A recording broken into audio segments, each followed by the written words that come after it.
Trump returning to the Oval Office for the first time since his last day in office in 2021. The Senate selecting a new majority leader, and House Speaker Mike Johnson was picked to lead the GOP conference during a closed-door vote this afternoon. And House Speaker Mike Johnson is joining us now. Mr. Speaker, good to see you. Congratulations. Thanks, Rob. Appreciate it. It was a long but very productive day on Capitol Hill. It seemed like it. I was watching you early this morning. Your colleagues in the Senate today voted to make South Dakota Senator John Thune our next majority leader. Was that the right decision, and can you work with Senator Thune? Oh, I can work with Senator Thune. He's been in the Senate a long time. He knows a lot about the institution and how to make it work, and that's going to be very important as we move the America First agenda for the country. And he's ready to do that. I talked with him tonight, called him to congratulate him. I was very close friends with Rick Scott as well, and I know John Cornyn. All of them were tremendous leaders, but they made their decision. We go forward, and I talked with Senator Thune, Leader Thune now, about his relationship with President Trump and how they're developing that, and they have gotten to know one another pretty well here. I think this is going to be a great thing for the country. We will move both chambers together in unison with unified government, with the President Trump mandate and the mandate they've given Republicans around the country. We will move the ball for the American people, and we're excited to get going on that. Do you trust that Thune is America First now? I do. I think that he... We were talking about this mandate that's been issued by the American people, and he gets that, and he wants to be aggressive. Look, we could be the most consequential Congress of the modern era. President Trump, I think, will be the most consequential president of the modern era because we have to fix everything. The radical woke progressive agenda has destroyed the country in every metric of public policy. So we have a lot of work to do in a very short time period to get it done. We have to begin on day one, and we will. We've been preparing for this moment for more than a year. So we have a playbook designed, and now we have to go execute these plays with precision. And it's going to take the Senate and the House together, and I think we'll do that.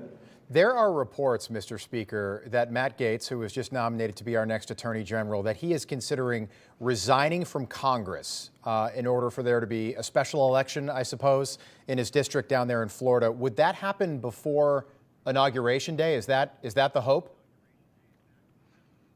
Yes, Matt and I have been colleagues. We came in as freshmen together 8 years ago. I know Matt very well.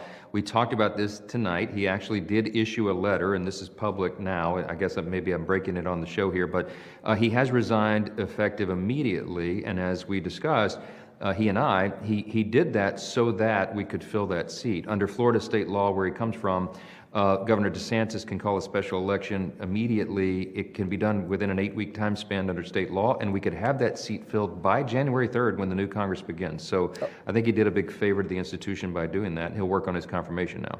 Okay, Mr. Speaker, and I ask because we've got Michael Waltz as National Security Advisor, Elise Stefanik, she's going to the UN, Matt Gaetz as Attorney General. That means, at least in the short term, you lose 3 seats in the House. Margins are going to be really tight once again. How concerned are you about that? Well, I'm concerned. You know, I've been talking with President Trump about this daily.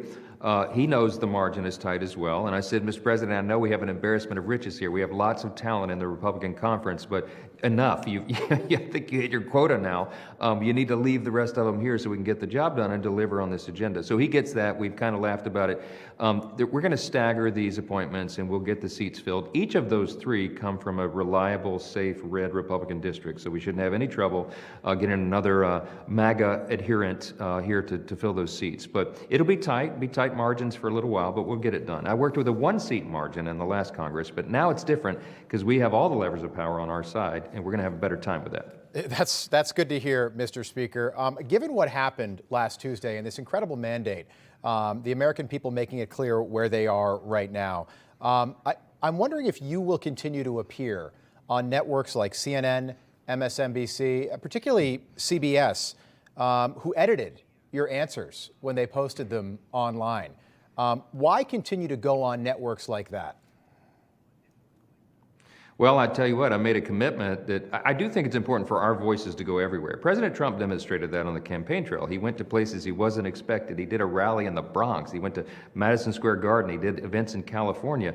And people said, why are you going there? You won't win those states. Because we're trying to change hearts and minds, and that's why we had a demographic shift in the electorate. So I'll still do those events, but I've made a stipulation. I'm not going to do recorded interviews anymore to not give them an opportunity to edit.